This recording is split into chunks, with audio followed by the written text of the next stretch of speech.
Hi friends, ఎలా ఉన్నారండి అందరూ? మేము చాలా బాగున్నాం. మీరు అందరూ బాగున్నారు అని అనుకుంటున్నానండి. ఏలూరులోని గంగానమ్మ జాతరని ముడుపు కడతం జరిగింది కదండి.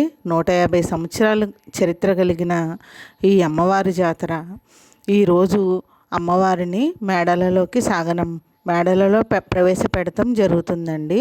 ఆ సందర్భంగా ముత్తైదువులందరూ కూడా పసుపు, కుంకుమ, అక్షింతలు, పువ్వులు, దీపం పట్టుకుని అమ్మవారిని ఆహ్వానించడానికి అందరూ కూడా రావాల్సిందిగా కోరుచున్నామండి. ఈగోండి చూడండి, అమ్మవారిని చూడటానికి 2 కళ్ళు కూడా సరిపోలేదండి. ఈ ఈ ఉత్సవ ఈ ఉత్సవం ఈరోజు ఇందు మేడలలో ప్రవేశింపజేశాకండి రోజుకు ఒక కార్యక్రమం ఎంతో అంగరంగ వైభవంగా జరుగుతున్నాయండి. ఇలాంటి మంచి కంటెంట్ కోసం మా గీతాంజలి ఛానల్ని తప్పకుండా సబ్స్క్రైబ్ చేసుకోండి. మీ ఫ్రెండ్స్కి, ఫ్యామిలీ మెంబర్స్కి షేర్ చేయండి.